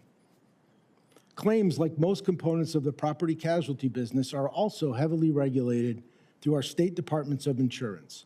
51 regulators oversee and regulate everything from pricing and underwriting to policies and claims, where we are routinely subject to market conduct exams, including following large catastrophe events like hurricanes. Let me close with 4 key points. Allstate's claims practices are fair, fast, and have high customer satisfaction. Allstate helps millions of homeowners rebuild after severe weather events, paying over $17 billion over the last 5 years for catastrophe events alone. Allstate helps 1 in 10 homeowners protect one of their most important assets with affordable, simple, and connected insurance. Allstate is constantly investing in innovation to better serve customers, leveraging technology, connectivity, and industry-leading analytics. I look forward to discussing the role of our claims organization with you today. Thank you. Thank you very much to both of the witnesses. We'll now have 5-minute rounds of questions. We'll do a couple of rounds here, and I will start. Let me just start with you, Mr. Fiato. So I take it from your statement just now that you don't have any regrets about Ms. Miguel's case. Mr. Keating apologized to Mr. Vertel and promised to work with him resolve his case. Thank you for that, Mr. Keating. I didn't hear anything to that extent from you, Mr. Fiato. So you think Allstate handled it just fine? No, I stated in my statement that I regret that Ms. Miguel is unhappy with the. Yeah, well, that's like saying, I'm sorry you're unhappy, right? That's, I apologize, but I don't apologize. Would you like to apologize to her now? Maybe I just misunderstood her. I would like to say, is Ms. Miguel here? Go ahead. I'm sure she's watching. Hi, Ms. Miguel. I'd like to say, I want to make sure that we get your claim resolved to your satisfaction. And if there's additional information or things that we can do to continue to work with you, we'll do that. So I noticed that you said in your written testimony, you just repeated it here. Let me make sure I get this right. I'm going to quote you now. We live and breathe our motto, our customer's worst day needs to be our best. I have to tell you, Mr. Fiato, based on the testimony I've heard today, based on the witness statements I've taken for witnesses, it sounds like to me that it really ought to be amended to say that our customer's worst day is your big profit opportunity. I mean, we've just heard testimony here, sworn testimony from multiple adjusters that your company ordered them to delete or alter damage estimates to reduce payouts and to make you profits. It sounds to me like you're running a system of institutionalized fraud. Yeah, that would be incorrect, Senator. That's not what we do. So you have never ordered, Allstate has never asked an adjuster to change an assessment on their report? When we review an adjuster's estimate, most often for authority requests, so most adjusters have an amount of financial authority that they can settle claims up to without having to. No, wait a minute. That's not what they testified to. That's not what they just testified to. You just heard sworn testimony from multiple adjusters, and they said it happened. One adjuster had only ever worked for you over years in the industry, and he said he was repeatedly directed by you, by your company, Allstate, to change factual findings, to delete material in his reports, to alter his reports, to make them factually incorrect, all with the purpose of driving down the award and padding your profits. I disagree with his statement. Well, you know, I have to notice that, I mean, your profits have never been better. I mean, they're really quite extraordinary. Fiscal year 24, Allstate had $64 billion in revenue. That's 12% above the previous year. You made $4.6 billion in profits. And your CEO, Tom Wilson, last year was paid $26 million. Now, Ms. Miguel can't get her claim paid out, but Tom Wilson, whoever the heck he is, gets $26 million. I mean, that's really extraordinary. Do you not have the money to pay people like Ms. Miguel? Why is she not a priority, but Tom Wilson's salary is? We've paid Ms. Miguel's claim. No, you didn't. You have given her a paltry sum, your own adjusters. You said in your testimony just a second ago, you sent out an adjuster. In fact, you sent out 3.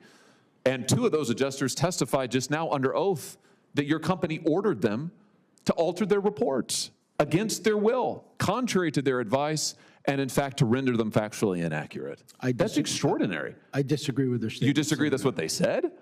I disagree that that's our process. So they're lying. That's what you're saying. I can tell you that, for example, Mr. Schroeder wrote 15 estimates for us. None of those were reviewed by Allstate.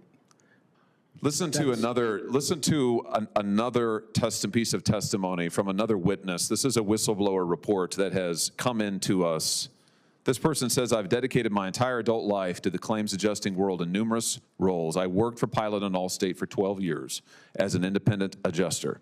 I work claims all over the country regularly throughout the years, and I have watched the progression and controlling nature of claims worsen progressively. Allstate created an internal review team with the sole purpose of making sure claims were paid as low as possible. Allstate reviewers instructed adjusters to alter and delete factual findings in their estimates to drive down the cost of the claim. The alterations and deletions were often factually wrong. During Hurricane Isaac in 2012, an email was sent out that no adjuster could buy a roof, no matter the damage present. This looks like a pattern. This is someone who's not even involved in this case in Hurricane Helene. We've heard from person after person. All this testimony is on the record. It sounds to me like your company is running a racket, and you're making more than you ever have. Those are not our processes, Senator. But multiple people have testified that they are. In fact, this really all goes back to a strategy that your company pioneered with the McKinsey company back in the 90s. Isn't that right? Let's just take a look here at what McKinsey advised Allstate as early as the 1990s. You went to McKinsey and asked them, how can we get rich? And McKinsey gave you this advice. Sit and wait. They said, delay, delay, delay. It's a zero-sum economic game. There can only be one winner, and the winner's going to be Allstate. It's not going to be the policyholders. And then good hands or boxing gloves. McKinsey suggests Allstate make a low offer on a claim, like you did to Miss Miguel. And then, if the policy owner has the temerity to protest, you go after him hard, just like you did to her. Her home hasn't had one lick of work done on it, not one lick. And yet you sit here today and say you're sorry she feels badly about it. I mean, this is really your strategy, is it not? And it's made your company just filthy rich. That report is over 25 years old. And you've implemented it to the T in those 25 years. We've had multiple departments of insurance indicate that this is not an issue or we're doing anything untowards. What do you mean it's not an issue? You're saying that you don't follow McKinsey's advice? That's not the way we handle claims. You've never done it this way? You didn't go and seek their advice? I've been at Allstate for about a year and a half. I can't speak to what happened 25 years ago. Oh, I see. This all predates you. You don't know anything about it. I don't know anything about the McKinsey report. No, of course. Right. Deny, delay, right? It's the same tactics over and over. Let me ask you, do you ever engage in retaliation for employees who come before committees like this one or who raise objections to what you're doing, to the fraud that you're engaged in? Would you ever retaliate? It's a hypothetical question, but the answer it's not hypothetical, but go ahead. What's the answer? The answer would be, of course not. Well, we just heard sworn testimony from Mr. Millikan that you have retaliated against him, that he has been informed by Allstate that he is not going to be doing any further work. I see your suits behind you are shaking your heads. No. Allstate didn't have any communication with... Never had any communication with Mr. Millikan on this subject. You're under oath now. Of this specific, we've communicated with Mr. Millikan for many times. He's worked for Pilot for 8 years. It sounds like now we're prevaricating. No, we're not. Now we're prevaricating. So my question is, have you retaliated against Mr. Millikan? Of course not. Did you tell Mr. Millikan that he won't be doing any further cases with Allstate? Not that I'm aware of. Not that you're aware of. Of course not. Have you taken you or Allstate taken any adverse action against Mr. Millikan ever at all? No. Have you done that? Has Allstate ever done that against any other employee? I can't answer that question. I can only answer what I've done. No. In fact, you've been sued multiple times in court after court after court for retaliation. You've been sued for fraud successfully time after time after time. Mr. Fiato, I have to tell you, I find your testimony absolutely stunning here today. I can't believe after what we've heard, I can't believe after what Ms. Miguel has been through that you would sit here and insist that everything is fine and above board I can't believe that this pattern of fraud that you would have nothing to say about and these outrageous profits. I mean, don't you think that your policyholders deserve better than this? I'm not sure what the question is, Senator. Don't you think they deserve better than what you're giving them? That's my question. I think we do our best to service our policyholders every day. Oh, I think you do your best to make profits, and I think you're very good at it. And I think your policyholders are getting the shaft. Senator Kim. In the previous panel, we continue to hear from adjusters talking about how they send forward, their numbers, and it goes to the insurance company, and then they're being told to change it. So, Mr. Keenan, I guess I just wanted to get a sense from you. What is your response to that type of claim? Who is it going to? What expertise do they have? Why is it that they are saying, constantly, it seems like, the number's too high? Thank you, Senator Kim, and appreciate that question. It's an important one.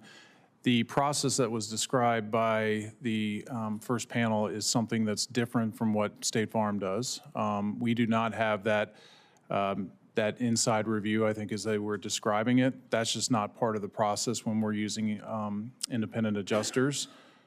We provide them with authority, and they go out and spec losses, all in an effort to pay what we owe in accordance with the policy that the customer has. And so that review from a in-office perspective, that's not part of our process. So you're saying from your company's standpoint, there isn't that practice that was talked about in terms of saying, change this part of the estimate, or that's too high, or that's not the right material?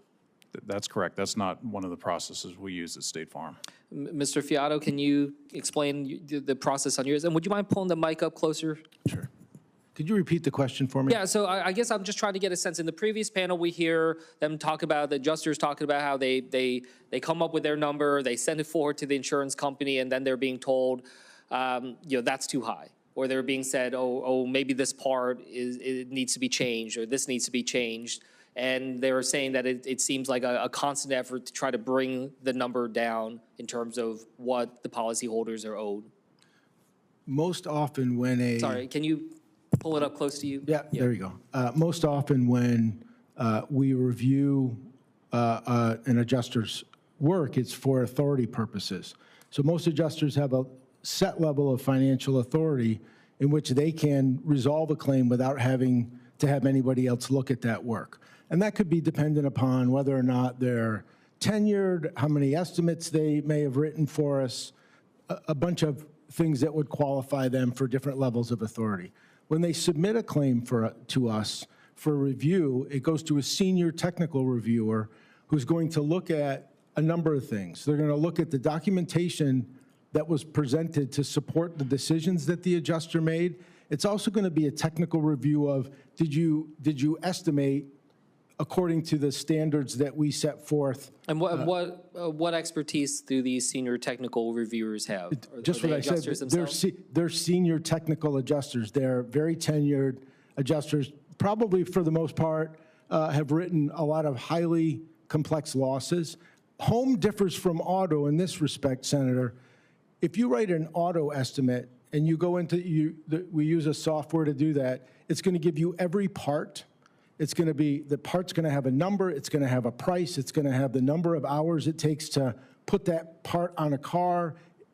When you write an estimate for a home. So I just want to make clear here. So you're saying you would disagree with what you heard, that there's a pattern of trying to bring that number down? Is that I would, yes. I guess I'm just trying to think through here.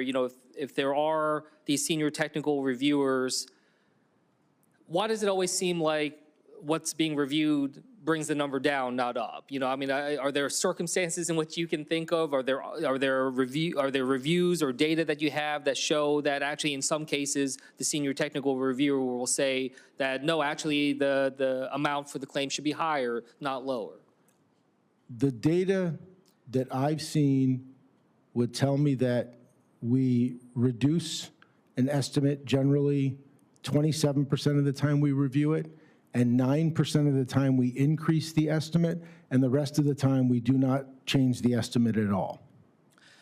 Is there a practice in your company, Mr. Fiato, of removing adjusters just in general? When they're on a claim or on a particular case, are there reasons why an adjuster would be removed from that case?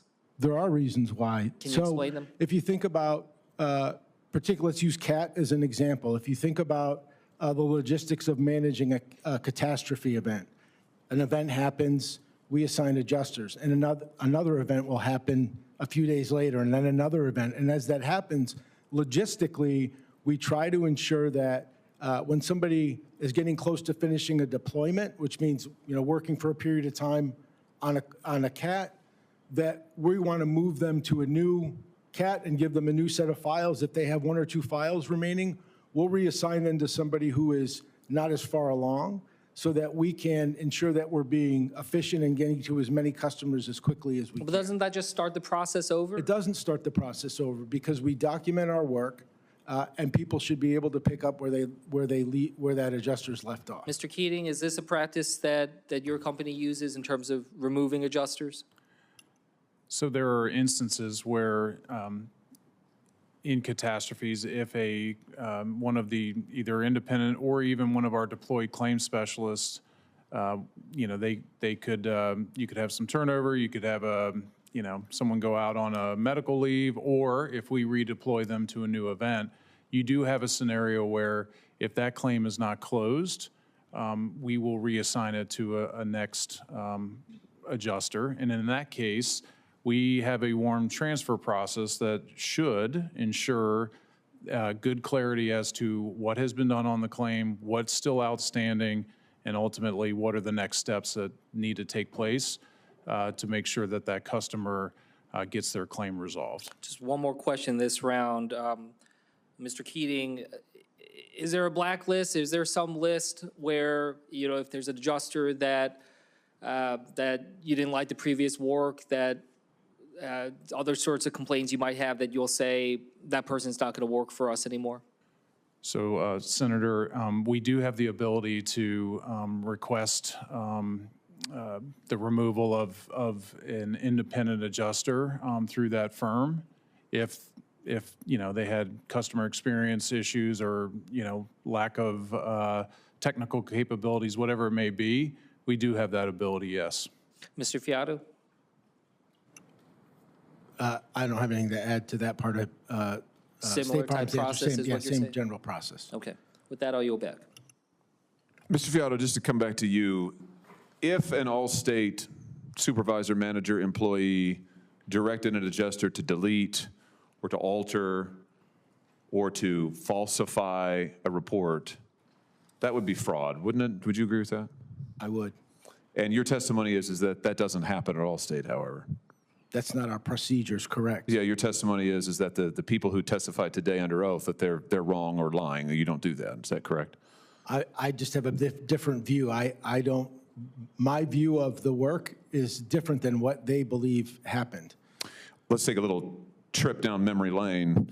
As early as 1998, Allstate was sued because adjusters had multiple times reported changes to policies. This is as far back as the 1998 earthquake. Allstate was sued because reports had been changed to indicate that damage was unrelated to the earthquake and thus not reimbursable by the homeowner's policy. That was in 1998. Or how about Hurricane Katrina in 2007? In 2007, a federal grand jury found that Allstate had altered adjustment and engineering reports to defraud homeowners and the federal government. Exact same thing that these gentlemen testified to here today. They also found, a judge also found, that Allstate had paid $3 million, 2.8 to be exact, to hire a forensic company that falsified engineering reports. Exact same type of behavior that these gentlemen testified to today. Then there was Superstorm Sandy, where Allstate was accused of engaging in widespread falsifying of engineering reports to benefit insurers. I mean, it just goes on and on and on. What's amazing is it's exactly what these two gentlemen said is still happening in your company. Now, your testimony is that none of this ever happened? My testimony is that I wasn't involved with that. Yeah, but you're responsible for it now, and you're here before this Correct. committee. Correct. So this happened. You acknowledge that this has been a pattern in practice of your company since the 90s? It's not a pattern in practice today. What, you changed it? You're saying that you rooted this out at some point? That's not the way we handle claims. It has been the way you've handled claims historically. We've seen it from the 90s through the 2000s, and then we had today 2 additional witnesses here under oath, and we have multiple whistleblowers in written testimony who say it's exactly the same thing. You haven't changed a lick. We've got your word against everybody else's. Why should we believe you? Because I'm telling the truth, Senator. Right. Right, just like you apologized to Miss Miguel. Right? I mean, it's really extraordinary. You're asking us to look at all the evidence and don't believe our lying eyes, right? I mean, just ignore the fact that your company has over and over and over again been sanctioned, lost lawsuits, paid out multi-million-dollar verdicts, all for this exact same thing: falsifying reports, interfering with adjusters' reports, hiring firms to send in false estimates, all to pad your profits. And you're just sitting here saying it never happens. Don't believe it. It's an alternate reality, isn't it? I don't believe so, no. On what basis? What world do you live in? On the basis that I lead this organization every day. Right, which means you're responsible for it. Which is why I can't believe you wouldn't come in here and take responsibility for what your company is doing. I can't believe you wouldn't turn around and say to Ms. Miguel, we will make this right no matter what. And I can't believe you won't take responsibility for the fact that your company, as we've heard from sworn testimony, is continuing to engage in this behavior, and now is also engaging in retaliation. It's a pattern in practice if I've ever seen one, Ms. Fiato. It's unbelievable. Do you have anything else you'd like to say in defense of Allstate? It's not our pattern or practice. We've just seen the record, and it is a hellscape of fraudulent behavior to punish your policyholders, rip off the public, rip off the federal government too, by the way, which you did multiple times in past years when you moved over funding and claims to the federal government, so FEMA would have to pay more, the taxpayer would have to pay more, and you would have to pay less. And I have to tell you, it's worked great for you. I mean, your profits are unbelievable. What do you make? I'd be happy to discuss that after the You can tell hearing. us. I mean, what do you make a year? I'm Your not- CEO makes $26 million a year. What do you make? I'm not comfortable discussing that in this forum. Why not? I mean, I wouldn't be comfortable either if I represented a company like this. If You won't tell us? I won't. It's amazing. It's amazing. Well, Mr. Fiato, all I can say is I think your testimony here today is pretty shameful, just like I think your company's behavior is pretty shameful. Mr. Keating, let me just ask you, does State Farm deliberately underpay claims? Do you engage in that behavior? No, Senator, we do not. Let me read to you a letter from a whistleblower who's a longtime State Farm employee adjuster. And without objection, I'll have this entered now into the record.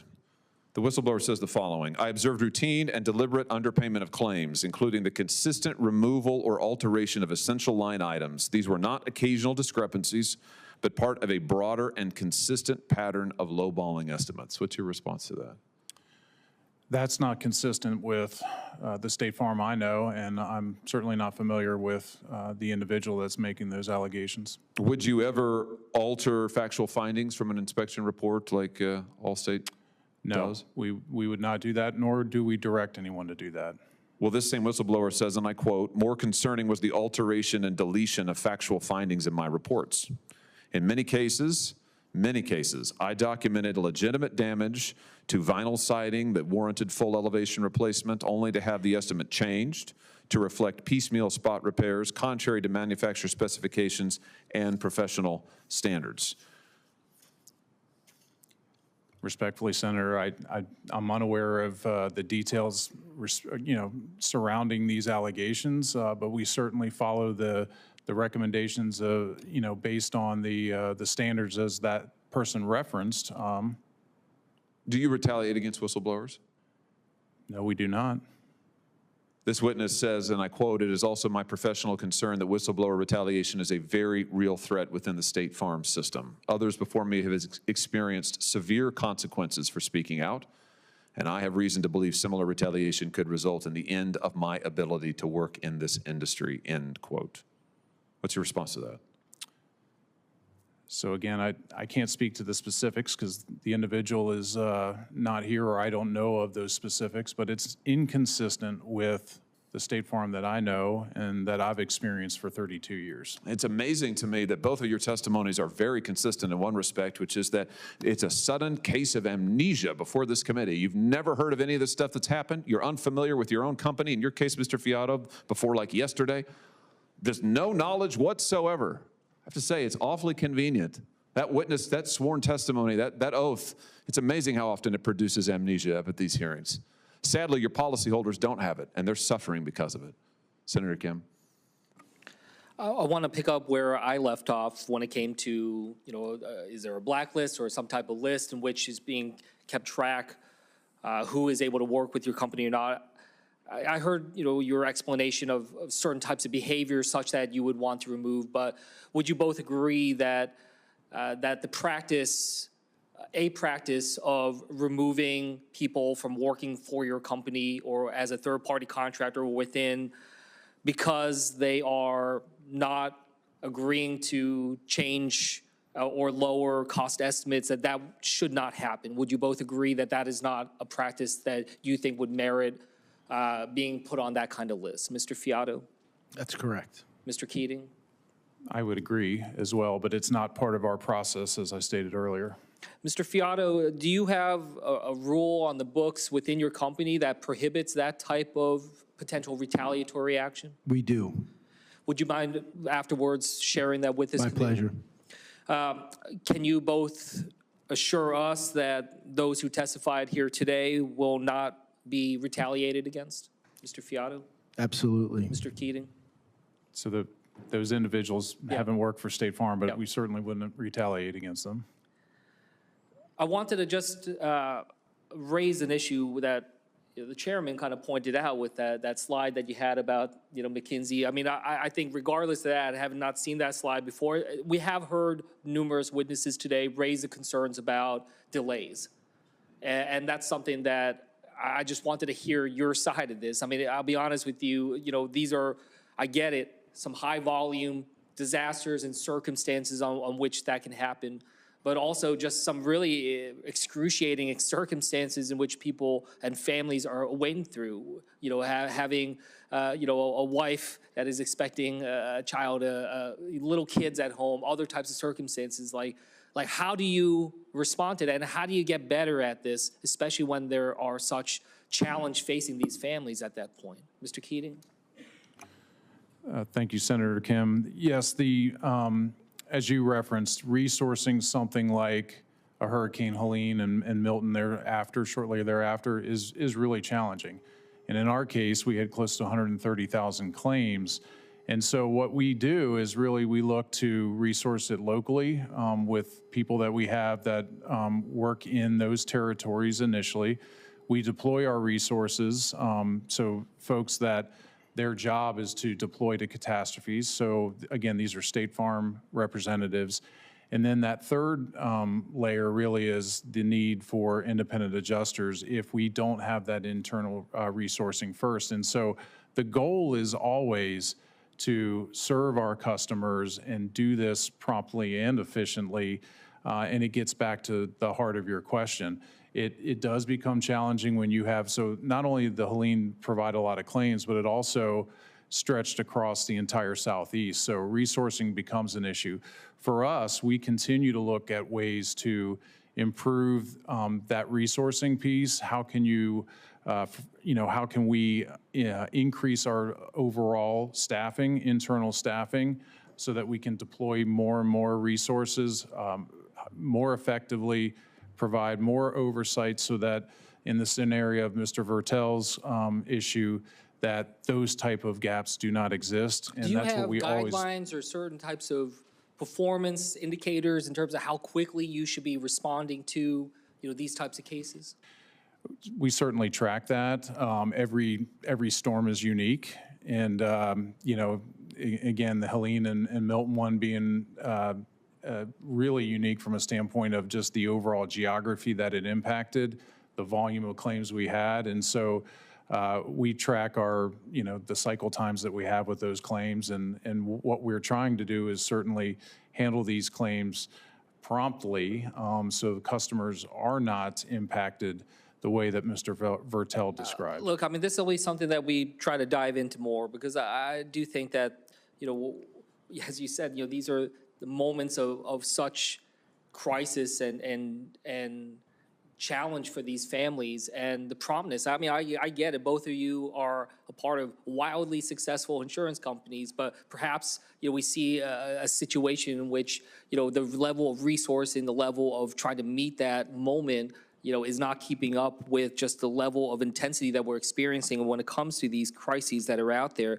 I wanted to just sort of raise one more issue here. Do either of your companies continue to do work with third-party contractors that have been found guilty of fraud? Mr. Fiato? I do not believe we do. Mr. Keating? I'm not aware of any of those companies that have been found guilty, so I don't believe we do either. Well, we'll make sure we follow up with you. I mean, it was, in one of the testimonies here by Mr. Quinn, raising these concerns that insurance companies are continuing to work with companies and organizations or individuals that have been known to commit fraud, the concerns that we saw when it came to my home state, when it came to Superstorm Sandy and other issues of that nature. So I guess I just want to kind of ask you, do you commit to not contracting with these third-party firms? When you have the review process of who you're working with, do you have in there a review that would weed out and ensure that those that have been found guilty of fraud cannot work with your company again? Is that something that that you have that on the books as part of the process? I can certainly commit. I will go back and look at if they are in the contracts. I'm unaware of the specifics around that, but we'll certainly look into that. Mr. Fiato? I agree. We will do the same. We do our best to vet every vendor that we use to ensure that we're making a good selection in that regard. So if you don't mind, we'll follow up with that after this, and I just ask that the two of you come back to us with that kind of assurance of what is your policy when it comes to your company. Okay, thank you. With that, I'll yield back. I'm sorry, is your testimony that neither of you don't do business with U.S. Forensic? Go ahead, Mr. Keating. I'm unaware of that firm that you're referring to. You're not familiar with it, Mr. Fiato? Same. You're not familiar with U.S. Forensic? I'm not familiar with U.S. Forensic. U.S. Forensic, which has been sued multiple times, was found civilly liable for widespread fraud in Katrina and Superstorm Sandy. Both of your companies have contracted with U.S. Forensic for years, for decades. But your testimony is today that you're, per what I think you just said to the ranking member, you no longer contract with U.S. Forensic. Is that right? I want to be clear on this. Is that right, Mr. Fiato? I don't know if we do. Okay. Mr. Keating? Same thing. I'm unaware. So, in other words, the testimony is, Senator Kim, that maybe they continue to contract with fraudsters, I think. They can't recall, which is, I think, the theme of today's testimony. I'll just end by saying, in Missouri 2 months ago, we lost 12 people to tornadoes. A lot more people than that lost their homes. And that happens in my state, sadly, every year, every tornado season, every flooding season. And in those times of crisis, these good folks look to you for help. And I'm sad to say that more often than not, they're disappointed. And it shouldn't be that way. They shouldn't be victims of fraud and abuse. They shouldn't be treated the way that Mr. Vertel and his wife were treated, Ms. Miguel and her husband were treated. The people of Missouri and the people of the country deserve better. And given the profits you're making, I certainly think you can afford it. With that, we will conclude today's hearing.